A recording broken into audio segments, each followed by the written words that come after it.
Ladies and gentlemen, boys and girls, children of all ages, welcome to the channel. It's your boy, World of Wrestling, here today to discuss about UFC 303 best bets.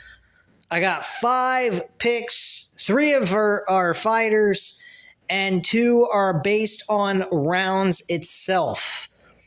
I'm going to go over those, plus also I'm going to go over boxing for this weekend, because boxing this weekend is very good. We got a matchup on DAZN that is pay-per-view quality overall for a flyweight championship belt, actually multiple belts, and it's Jesse Bam Bam Rodriguez, excuse me. He's actually a top 10 pound-for-pound fighter in boxing currently right now, going up against João Estrada, who is a legend in the weight class, and he's 44-3. Unbelievable record, but he's old. He's like 34 years old. Jesse Rodriguez is 24, but we'll go ahead and get into that last, along with some other boxing picks.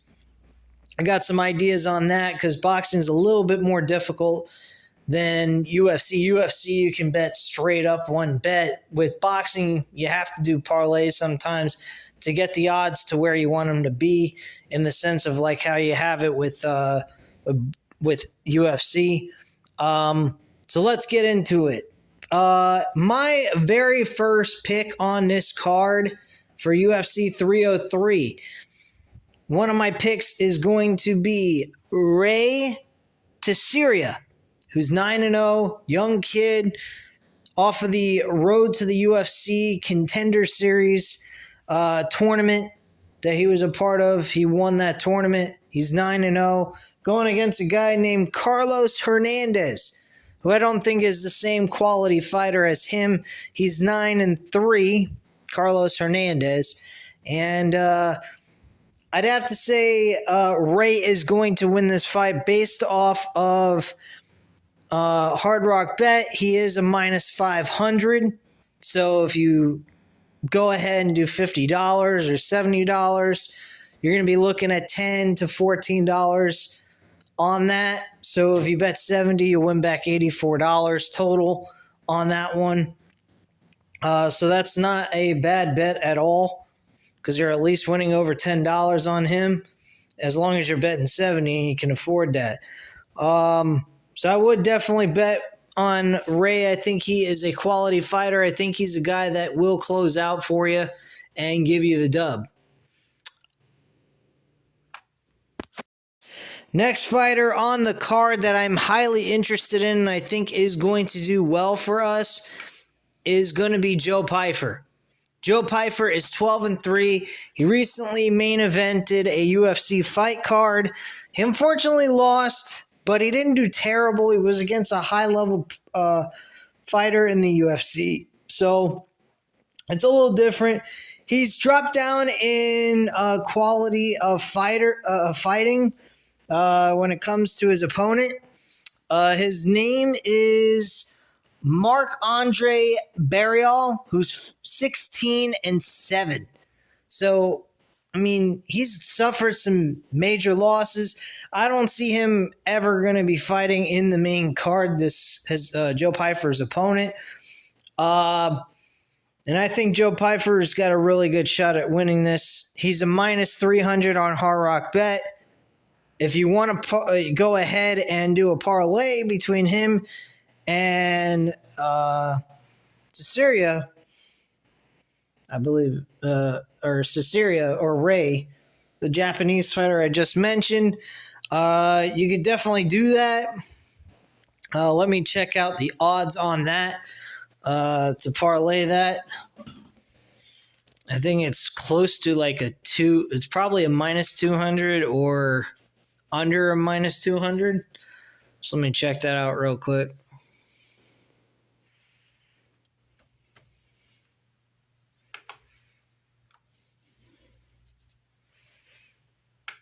All right, so we go ahead.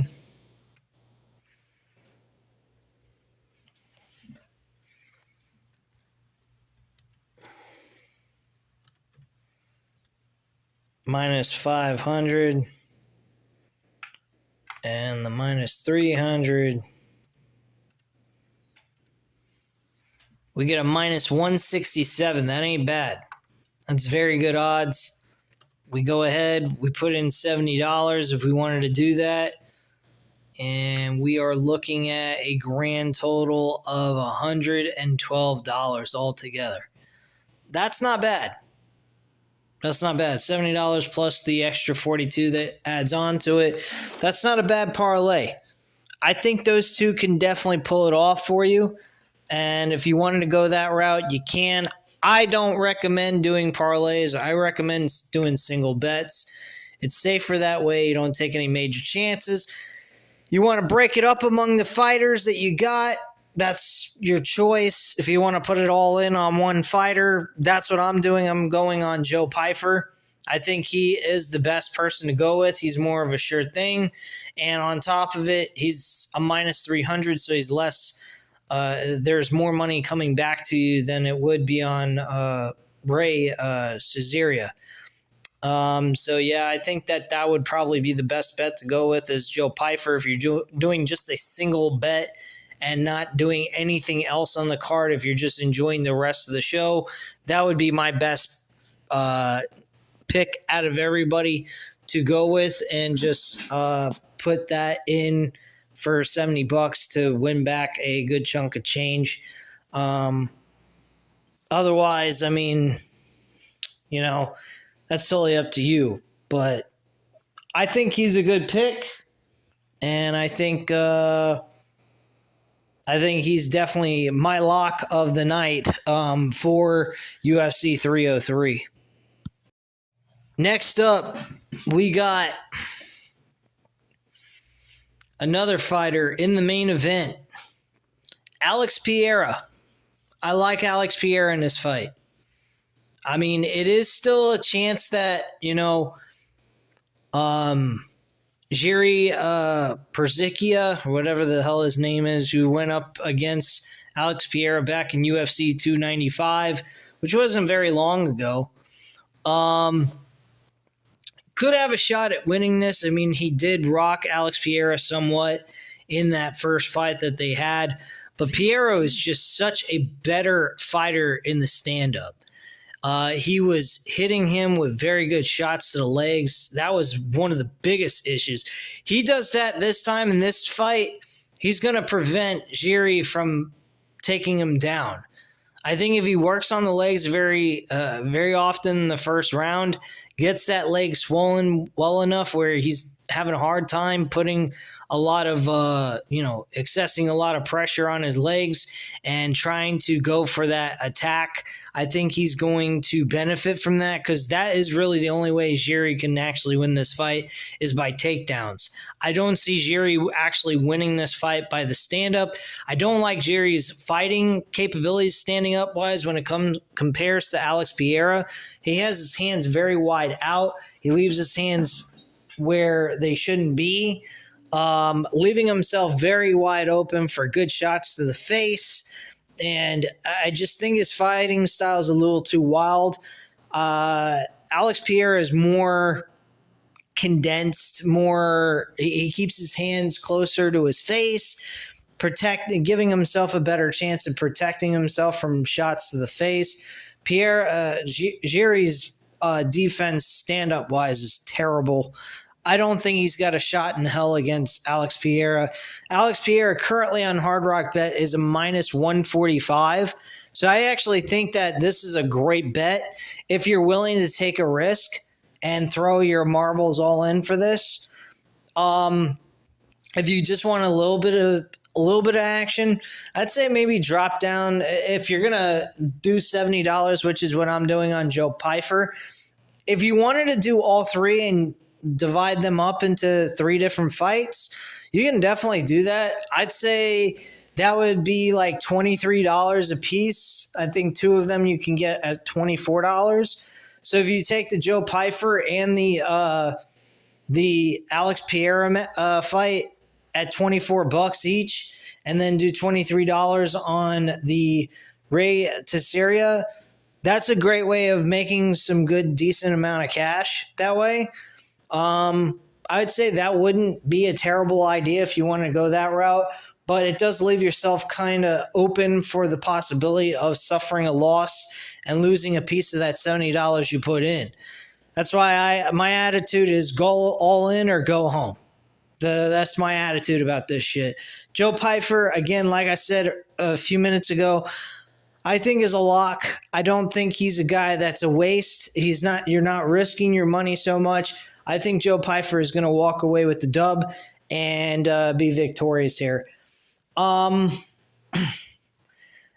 Pereira, I mean, main events when it comes to UFC, very tricky, very hard to predict because anything can happen in those main event fights. Anyone's live to win.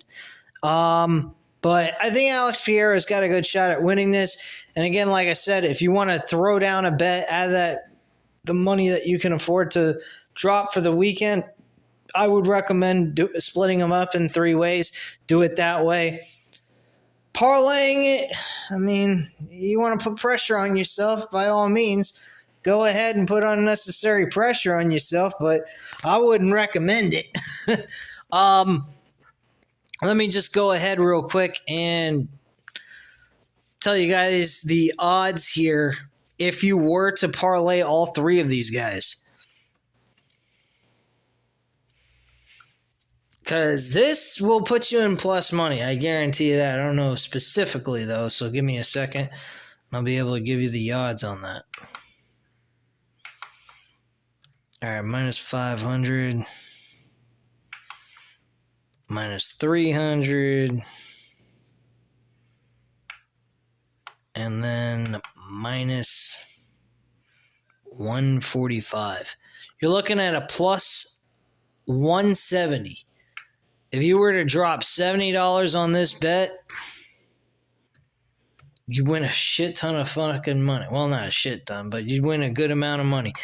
You'd walk away with $189.24 total. So it would be $119 you'd win plus the $70 you put in. That's some good fucking money right there. I mean, that's a consideration. I mean, I think all 3 of them might close.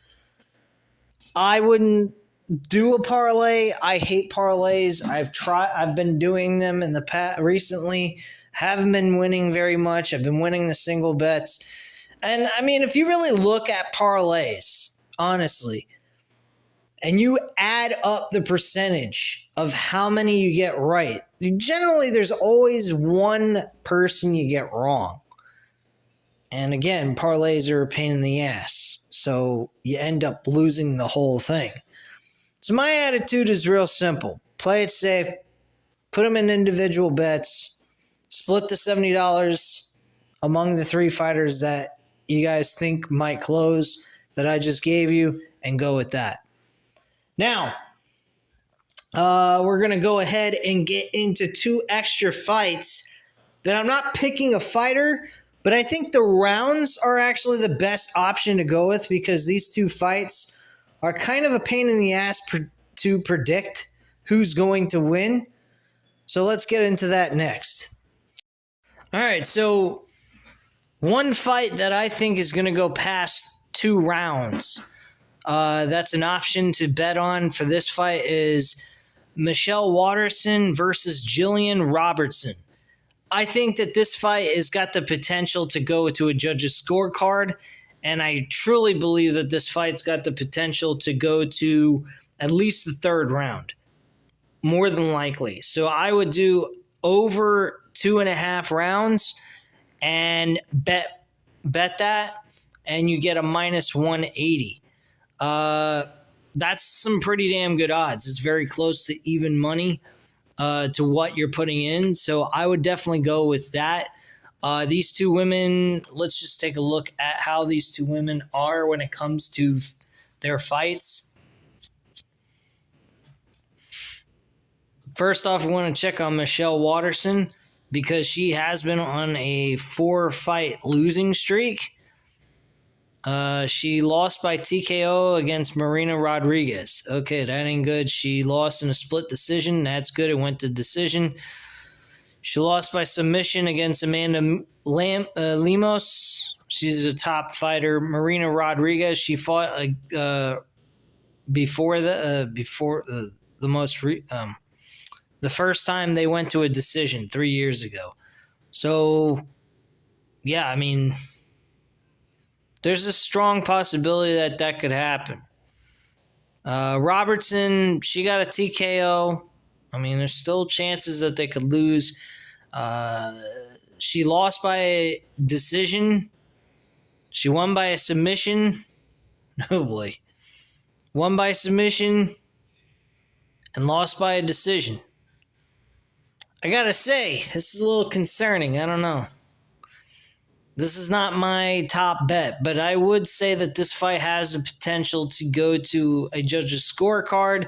I wouldn't bet on the judge's scorecard. I would go towards to give yourself a little bit of cushion there where it only has to get to the third round for you to win. That's what I would do. And that fight is a minus 180. So I would say that that's a safe bet to go with. I don't think that this fight is going to go, to where somebody's going to win before the fight's over. And if anything, it at least lasts till the third round. So I think that that's a strong possibility that could happen.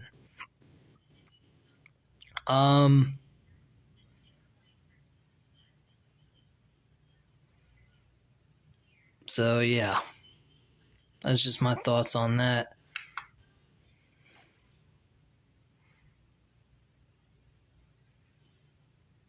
All right. So,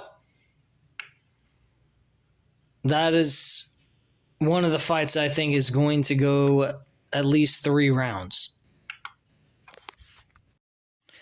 Another fight that I think has the potential to go at least 3 rounds is Ian Machado Garry versus Michael Venom Page. I saw Michael Venom Page fight, I think it was at UFC 299, and he was amazing against Kevin Holland.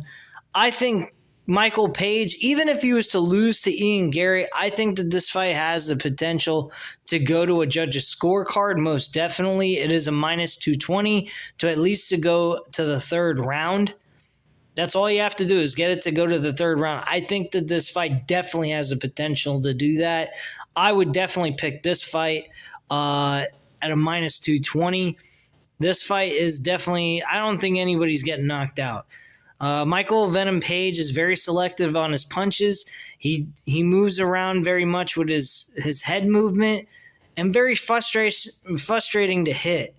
Ian Garry, he's a good fighter. I am not saying that he's a shit fighter. He's got a chance to win this fight, but if you want to not have to worry about who wins or loses, and you strictly want to, go based off of what you think is going to happen, I think that this is a fight that can go to at least 3 rounds.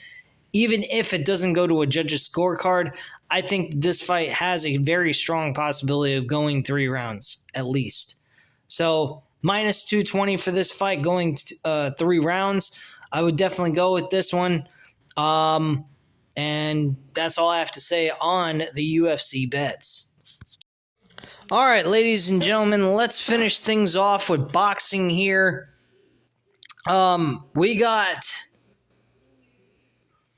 Teofimo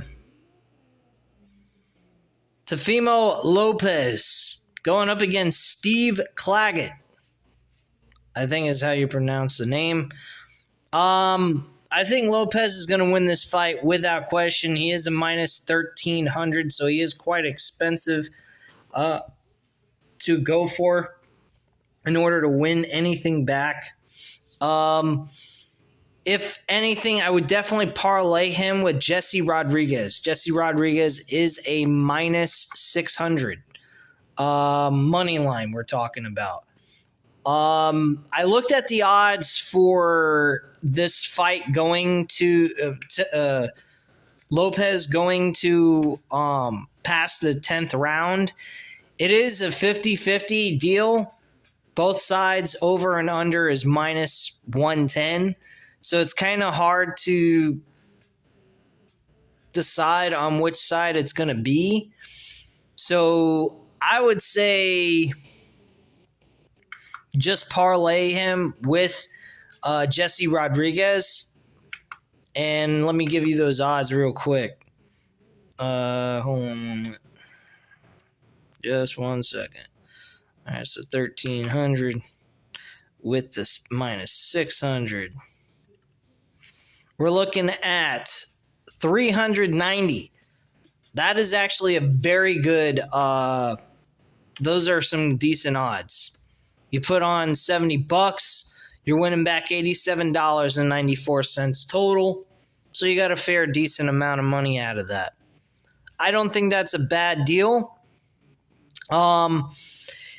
And I think Jesse Rodriguez going against Estrada is a good fight. If you want to go with the rounds going over 10, that is actually a very good option. It is in the minus 100s. I believe it's a minus 180. So you're definitely getting something out of that. So if you didn't want to do a parlay and you wanted to do a singles bet, that would be something I would choose as the over minus 180 for past 10 rounds going into the championship rounds. I think that is a strong possibility because Estrada happens to handle his own. I think he could end up making it to the 11th round possibly. But I do believe Estrada is going to lose to Jesse Rodriguez in this fight. So I definitely would go with that, with Jesse Rodriguez and Lopez teamed together in a parlay, giving you a minus 390. That is actually very good odds. For those two guys, it is well worth the risk in doing that. And I believe both of those guys will definitely pay you a decent amount of money. If you can do more than that, that's terrific. I mean, if you could go ahead and bet $500, shit. Let's say you bet $500. You're looking at $128 extra along with the $500 that you put in. If you can even do $700, I mean, that's $179. That's not too bad either. That's almost part-time money right there. For a paycheck for the week. Generally, they make if you're working less than 30 hours a week at a part-time job, let's say at a grocery store or something, you're probably looking close to like $200 a week, I would imagine, in that situation. So if you're able to put like $500 to $700 down on something like this and you have the financial capabilities of doing that, it's great. If not, you're going to have to take your time to work your way up to that amount of like $128 to $179. So I like I said, I always do individual bets. Boxing, a little bit different. You can do parlays with that, but you have to be very careful in who you pick in your parlay. With boxing, because boxing, you could end up having a dud and they could be a huge favorite and they could end up losing and you're feeling like a fucking schmuck when you're going to bet on the other guy who can win you a shit ton of fucking money as an underdog. So those are some things to look at. My best recommendation when it comes to boxing, look at the fighters, look at their fights, see how they box, see their strengths or weaknesses, and so forth. It is definitely well worth the time. It only takes about 30 minutes per fight. Some of them are even less, depending on how long they went. But, yeah, that's my recommendation with that. The other fighter besides Jesse Rodriguez and Lopez, who I would not put in my parlay, he's an individual bet I would go with. His name is Sonny Edwards. He's a good fighter. He's got a lot of heart, and he is a very, very good technical fighter. I do like him a lot. I think he is definitely going to pull through. I mean, he isn't fighting someone who's easy, but I do believe he's got a decent shot at winning this fight. So if you bet him as an individual bet, you should be able to walk away with something. He is a minus 400. His guy, if my fucking computer will load. I don't know what the problem is, but it's starting to piss me off.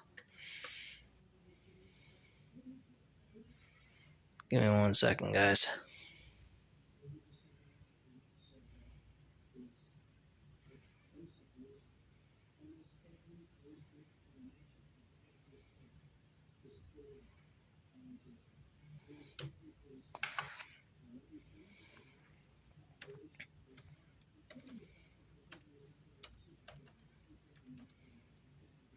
Okay, so Sonny Edwards is actually going up against Adrian Corral. This guy Corral is a decent fighter. He actually is a knockout artist, but doesn't have the same punching power as Jesse Rodriguez, who is Sonny Edwards' last opponent. This fight I went back and watched, and I tried to see what their strengths and weaknesses were. And Sonny Edwards did well in this fight. His problem that cost him was the fact that Jesse Rodriguez just is too fast compared to him. Number one, he has amazing footwork, Sonny Edwards. He's really good on his feet. He's not some guy that just flat-footed walks your opponent down. He circles around. He does things that he needs to do to get an opening and get shots in. His biggest weakness is his power. He does not have the ability to end fights or look very, in the sense of being very destructive to his opponent, scratching him up and making him swell very well. His punching power is very weak, but his speed is decent. I mean, compared to Jesse Rodriguez, totally different story, but he has an amazing jab. He has good hooks and so forth. He is a good fighter. He is definitely someone who's entertaining to watch. I definitely see this fight going his way, and I think he is going to walk away with the W by decision. He is a minus 400, so he's definitely someone that's bettable on his own. So if you wanted to go with him and drop 70 on him, you could definitely walk away with something decent. I say if you're betting $70 and you have anything from minus 500 on down to like in the 100s, you're benefiting from it. You're not like throwing your money away or anything like that. You're giving yourself that cushion, that easier chance of walking away with a W than you do with someone who's a minus 150 or 140, some shit like that. I mean, you still can walk away with a W and walk away with a really good chunk of change compared to the odds I'm giving you guys. But still, it is a bigger risk. But then again, the old saying, the higher the risk, the higher the reward. So I personally think that Sonny Edwards by himself is a good idea. You're not risking so much in putting him in the parlay. You put him in the parlay, your odds are going to drop down immensely. You're probably going to go to a minus 100 range. Let me just see specifically how much you'll go down to if you do put him in a parlay. If you got the balls to do it, I don't. I don't have the balls to put Sonny Edwards in there. It's a minus 175, which is really good. You do $70. You're looking at $109.93. That's not bad. It's not bad at all. The only problem is if he loses, you're fucked. Because then your whole parlay fucking fails. That's why I say stick with Jesse Rodriguez and Teofimo Lopez. You got a minus 390. That's fairly decent odds. That's a little bit less than Sonny Edwards. Bet that. Bet $70. Boom, you got $87.94. And you walk away with some cash. That's just my viewpoint on the whole situation and my thoughts on this. You guys leave your comments and opinions down below. If you enjoyed the video, by all means, go ahead and hit the like button. And if you're not already subscribed to the channel, guys, go ahead, subscribe. This is what this channel is about. Wrestling, pro boxing, and MMA, man. UFC is definitely something that's easier to bet on because you get the best odds and you don't have to fucking parlay shit. to get what you need. You just put that money in on one fighter that you think is going to win, and you walk away with some decent cash, build that up throughout the rest of the month, and you got a decent deal going for yourself. But anyway, guys, that's all I have to say at this time. You know what to do. Hit the like button if you liked the video. Hit the subscribe button if you're not already subscribed to the channel. And leave a comment down below once again. And I greatly appreciate you guys, and I'll speak to you again soon. Bye.